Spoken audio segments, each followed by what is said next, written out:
Raghuramakrishnaraju press meet పెట్టినప్పుడు కూడా హోంశాఖ నా చేతిలో ఉంటే అని పవన్ కళ్యాణ్ అంటున్నాడు కదా, ఆయన అవుతాడేమో. అనిత గారి స్థానంలో పవన్ కళ్యాణ్ గారు వస్తారు, అప్పుడే నేను ఫిర్యాదు చేస్తాను అంటే ఆయన కొంచెం వెటకారంగా రాజ్యసభకి నాగబాబు గారిని పంపిస్తారని రకరకాల ఊహగా అనిపిస్తే ఆయన లింగంనేని రమేష్ గారిని ఎంపిక చేశారు. జనరల్గా కూడా మోడీ గారు పవన్ కళ్యాణ్ కానీ చిరంజీవి గారు కానీ వాళ్ళిద్దరి పట్ల చాలా సానుకూలంగా చాలా ప్రేమతో ఉంటున్నారు. ఎప్పుడైనా దానికైతే పవన్ కళ్యాణ్ అయితే హోం ఇవ్వబోతున్నారు అనేది లీడ్ ఇచ్చినట్టే. ఇచ్చినట్టే అది కాన్ఫిడెన్స్. న్యూస్కి స్వాగతం. కేంద్ర కేబినెట్ విస్తరణకు సంబంధించి ఆంధ్రప్రదేశ్లో రాష్ట్ర కేబినెట్ విస్తరణకి సంబంధించి కీలకంగా వినిపిస్తున్నది, చర్చ జరుగుతున్నది జనసేన గురించే. సరే, మిగతా పార్టీల నుంచి కూడా విస్తరణ జరుగుతుంది. ఏం జరుగుతుంది అంటే రాష్ట్రానికి వచ్చేసరికి తెలుగుదేశం పార్టీ మేజర్ రోల్ కాబట్టి కేబినెట్ ప్రక్షాళన జరిగితే కనుక అందట్లోనూ జరుగుతుంది. కానీ జనసేన ప్రత్యేకం ఇక్కడ నిన్న రఘురామకృష్ణరాజు ప్రెస్ మీట్ పెట్టినప్పుడు కూడా హోంశాఖ నా చేతిలో ఉంటే అని పవన్ కళ్యాణ్ అంటున్నాడు కదా, ఆయన అవుతాడేమో, ఆయన అయిన తర్వాతే నేను కంప్లైంట్ చేస్తా, ఆయన అవ్వచ్చేమో అన్నట్టుగా కూడా ఆయన ఆశాభావం వ్యక్తం చేయడంతో పాటు కొంత కాన్ఫిడెన్స్ కూడా కనబడినట్టు నాకు అనిపించింది. మరి మీకు జనాలకు ఎలా అనిపించిందో తెలియదు, కానీ దాదాపుగా పవన్ కళ్యాణ్ హోంమంత్రి అయ్యే అవకాశం ఉన్నట్టు అనిపించింది నాకు. మాట్లాడదాం ఇదే విషయం మీద. తర్వాత సెంట్రల్ క్యాబినెట్లో కూడా జనసేనకి ప్రాధాన్యం ఉండే అవకాశం ఉందనేది వినిపిస్తున్నటువంటిది. రావు గారు సీనియర్ జర్నలిస్ట్ జాయిన్ అవుతున్నారు. నమస్కారం రావు గారు. జనసేన గురించి ఇంత ప్రాధాన్యంగా రేపు సెంట్రల్ క్యాబినెట్లో కూడా జనసేనకే రాబోతుందనే వార్త నిజమేనా? ఉంటే ఎంత మేరకు అట్లా? అంటే జనరల్గా కూడా మోడీ గారు పవన్ కళ్యాణ్ కానీ చిరంజీవి గారు కానీ వాళ్ళిద్దరి పట్ల చాలా సానుకూలంగా చాలా ప్రేమతో ఉంటున్నారు. ఎప్పుడైనా చిరంజీవి అన్న పవన్ కళ్యాణ్ అన్న ఆయనకి. తర్వాత 2024 ఎన్నికల్లో మళ్ళీ పవన్ కళ్యాణ్ వీళ్ళంతా కలిసి పోటీ చేయడం, విజయం సాధించడం, ఆ తర్వాత పవన్ కళ్యాణ్ ప్రత్యేకంగా ఆప్యాయంగా పలకరించడం, ఇవన్నీ చూస్తున్నాం మనం. అయితే ఇటీవల కనిపిస్తున్న పరిణామాల నేపథ్యంలో ముందుగా పవన్ కళ్యాణ్ కేంద్ర మంత్రిగా తీసుకుంటారేమో అన్నటువంటి ఊహాగానాలు వచ్చాయి. అతను తీసుకొని తెలంగాణ, ఈ కర్ణాటక, తమిళనాడు ఈ రాష్ట్రాలను కూడా ఆయన ప్రచారానికి తిప్పుతారు, పార్టీకి ఎన్డీఏ బాధ్యతలు అప్పచెప్తారు అనేది ఒక ఊహాగానం వినిపించినాయి. కానీ తాజాగా మనకి అందుతున్న సమాచారం ఏంటంటే, అంటే రఘురామకృష్ణరాజు గారు కూడా నిన్న విలేకరుల సమావేశంలో ఓ రకంగా కుండబద్దలు కొట్టినట్టే, కాకపోతే అది స్పష్టంగా చెప్పలేదు, కానీ ఆయన తను స్పష్టం చేసినట్టే, చెప్పకుండా చెప్పినట్టే. కూడదు కూడా కదా, అదే చెప్పకుండా చెప్పినట్టే. అది ఏమిటి, హోం మంత్రి కాబోతున్నాడు పవన్ కళ్యాణ్ గారు, ఒక 20 రోజులు ఓపిక పడితే కేంద్ర మంత్రిమండలి విస్తరణ జరుగుతుంది. దాని తర్వాత ఇక్కడ కూడా స్టెప్లింగ్లు జరుగుతాయి. ఆ స్టెప్లింగ్లో అనిత గారి స్థానంలో పవన్ కళ్యాణ్ గారు వస్తారు, అప్పుడే నేను ఫిర్యాదు చేస్తాను అంటే ఆయన కొంచెం వెటకారంగా కొంచెం నిష్ఠూరంగా కూడా మాట్లాడాడు. నిష్ఠూరమే అది మాట్లాడు. ఎందుకంటే నా మీద దాడి జరిగి నన్ను ఇంత హింస పెట్టిన వ్యక్తిని 2 సంవత్సరాల క్రితం నేను ఫిర్యాదు చేస్తే ఇంతవరకు చర్యలేవు అనేది ప్రభుత్వం మీద కూడా నిష్ఠూరంగా మాట్లాడాడు. ఒక రకంగా ప్రభుత్వాన్ని పరోక్షంగా విమర్శించినట్టే ఆయన మించినట్టే.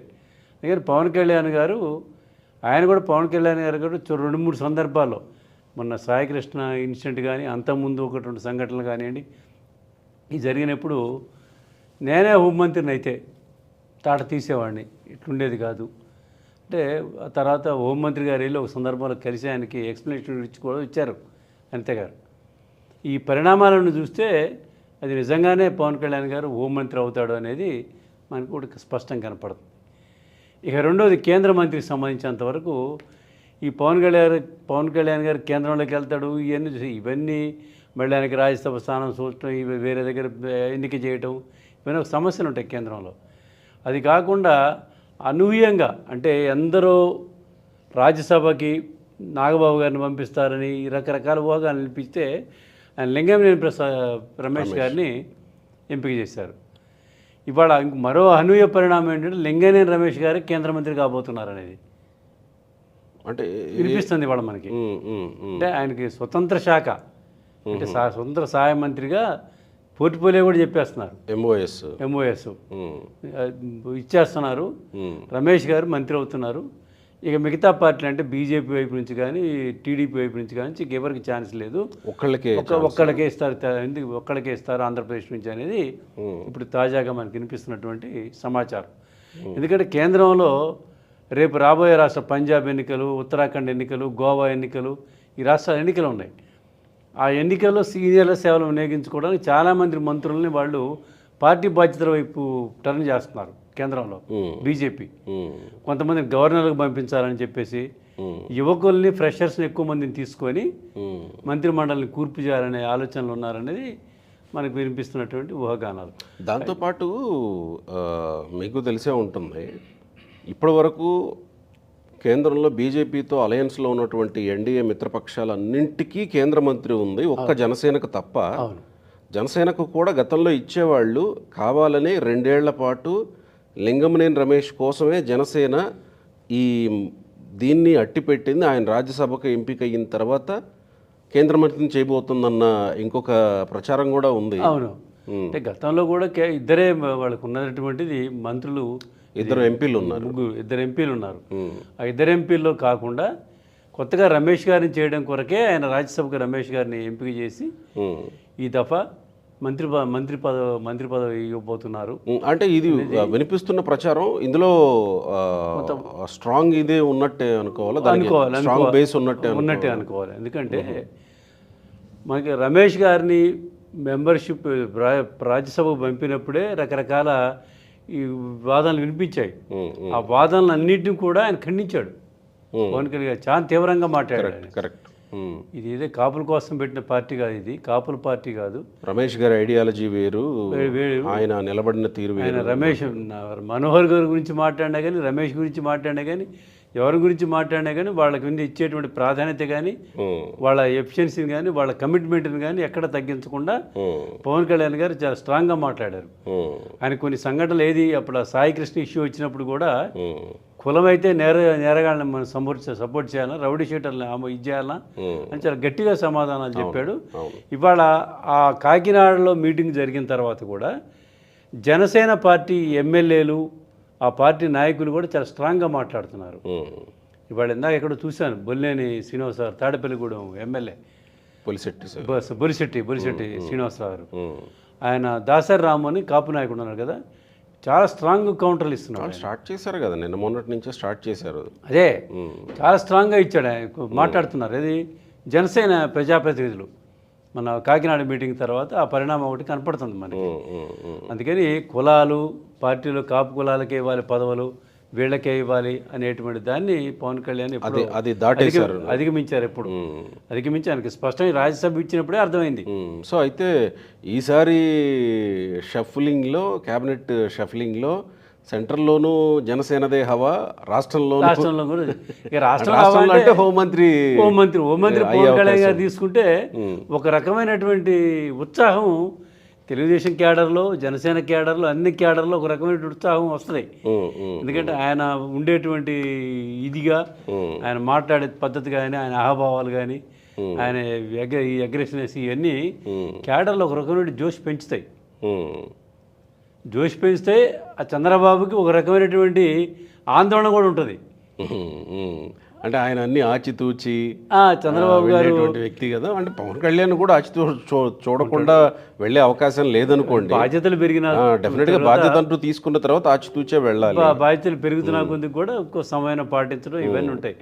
ఇంతకుముందు ఉన్న పవన్ కళ్యాణ్ గారు వేరు, ఇప్పుడు పవన్ కళ్యాణ్ గారు. అవును కదా, బాధ్యతలు పెరిగినా కొంది బాధ్యతాయుతంగానే వ్యవహరిస్తారు. కాకపోతే హోంమంత్రిగా పవన్ కళ్యాణ్ ఇమేజ్ వేరేగా చూస్తారు, కాస్త క్రేజీ దీంట్లో కూడా చూస్తారు. డిపార్ట్మెంట్లో కూడా ఒక రకమైనటువంటి ఇది ఉంటుంది. ఇప్పుడు అనిత గారి లాగానో, చంద్రబాబు గారి లాగానో వ్యవహరించడం ఆయన. ఏదైనా ఉంటే నిలదీయటమో, గద్దించడమో, మాట్లాడటమో, పలకరించడమో, మందరించడాలు ఇవన్నీ ఉంటాయి. స్ట్రైట్గా ఉంటాయి. ఇవన్నీ ఉంటాయి అనే భయం డిపార్ట్మెంట్లో ఉంటుంది, కింద ఉన్నటువంటి క్యాడర్లో కూడా ఉంటుంది.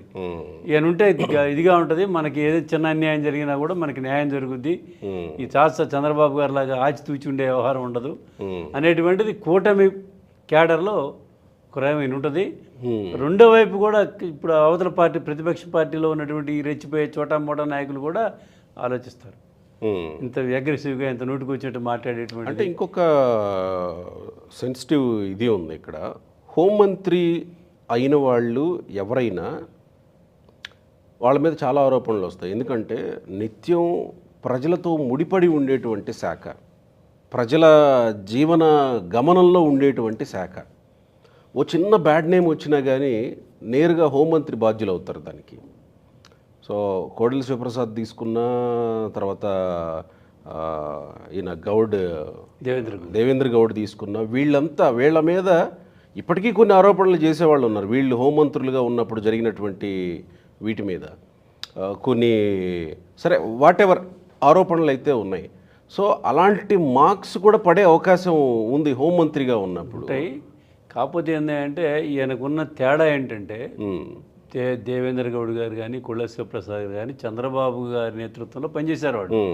ఈయన కూడా చంద్రబాబు గారి నేతృత్వంలో పనిచేస్తారు కానీ ఒక పార్టీకి అధిపతి అని. అవును, స్వతంత్ర నిర్ణయాలు తీసుకునేటువంటి అవకాశాలు కూడా ఎక్కువగా ఉంటాయి. ఏదో చంద్రబాబు నాయుడు గారికి మొన్న అన్నాడు, ఆయన గుర్తుందో లేదో, మంత్రివర్గంలో స్వతంత్ర నిర్ణయాలంటే అదే చెప్తాను, ఒక కలెక్టివ్ ఇది ఉండాలి. కాకినాడ సమావేశంలో కూడా ఒక మాట అన్నాడు పవన్ కళ్యాణ్ గారు, నేనే చంద్రబాబు గారికి చెప్పదలుచుకోలేదేమి, నేనే ప్రకటిస్తాను అన్నారు. అంటే అట్లని చెప్పేసి చంద్రబాబుని ఏదో అగౌరవపరచడమో లేకపోతే ధిక్కరించడం అనేది కాదు. కాకపోతే సడన్గా స్టేట్మెంట్లు ఇవ్వడంలో కానీ ఒక సంఘటన జరిగినప్పుడు రియాక్ట్ అవ్వడంలో కానీ ఇవాళ అనిత గారి కంటే చాలా స్పీడ్గా రియాక్ట్ అయ్యేటువంటి పరిస్థితులు కనపడతాయి మనకి, చూస్తున్నాం. ఇప్పుడు సాయికృష్ణ సంఘటన ఉందండి మనకి. సాయికృష్ణ సంఘటన, విజయవాడ సాయికృష్ణ సంఘటనకు సంబంధించి ఇప్పటివరకు ప్రభుత్వ పరంగా ఏమన్నా ఉందా ఒక ప్రకటన కానీ? పవన్ కళ్యాణ్ తప్ప ప్రభుత్వం వైపు నుంచి పెద్దగా ఎవరు మాట్లాడింది? ఇప్పుడు ఆ రోజు జరిగిన సంఘటనలు వెలుగులోకి వచ్చినప్పుడు చీఫ్ మినిస్టర్ గారు లేరు, సింగపూర్ పర్యటన ఉన్నారు. హోంమంత్రి గారు ఆయనతో మాట్లాడి ఏదో ప్రకటన చేసి ఏదో చేయాలి కదా. అటువంటి తేడాలు వచ్చినప్పుడు, చొరవ లేనప్పుడు, జాప్యం జరిగినప్పుడు ప్రమాదాలు జరుగుతాయి. అంటే ప్రమాదాలు మీన్ ప్రభుత్వానికి చెడ్డ పేరు ఆపాదించేటువంటి ఆయన చంద్రబాబు గారిని వచ్చిన తర్వాత 2 రోజులు మొత్తం సెటిల్ చేశాడు, ఇది చేశాడు. వైసీపీ వాళ్ళకి స్పీడ్ తగ్గల, ఆ 2 రోజులు ఎంత స్పీడ్గా ఉన్నారు వాళ్ళు. అవును, అందుకని పవన్ కళ్యాణ్ గారి విషయం వచ్చినప్పుడు అట్లా ఉండదు. అది డిఫరెంట్ ఇదిగా ఉంటుంది. అదే మనకే డిఫరెంట్గా ఉంటుందని మనం చెప్తున్నాం అంటే కేడర్లు ఇంకెంత జోషి పెరుగుతుందో చూడండి. రఘురామకృష్ణరాజు గారు ఉత్సాహంగా మాట్లాడుతున్నాడు, ఆయన అవుతాడని నాకు నేను ఆశిస్తున్నాను. దాదాపుగా ఆయన కన్ఫర్మ్ చేసినట్టే. ఎందుకంటే 20 రోజుల తర్వాతనే నేను ఫిర్యాదు చేస్తాను, 2 ఏళ్ల క్రితం చేస్తే ఫిర్యాదు చేస్తే ఇంతవరకు దిక్కు దివాణా లేదు ఇవన్నీ. సో ఇప్పుడు అనితని హోంమంత్రి నుంచి శాఖ మారుస్తారా లేకపోతే మంత్రి పదవులు ఉంటుందా ఉండదా అది వేరే చర్చ. ప్రస్తుతానికైతే పవన్ కళ్యాణ్ అయితే హోం ఇవ్వబోతున్నారు అనేది లీడ్ ఇచ్చినట్టే, ఇచ్చినట్టే, అది కన్ఫర్మ్ చేసినట్టే ఆయన. ఓ రకంగా రైట్ సార్. లింగంనేని రమేష్ గారు కూడా కేంద్రంలో మంత్రి పదవి దాదాపు ఖరారంటున్నారు. Right sir, thank you.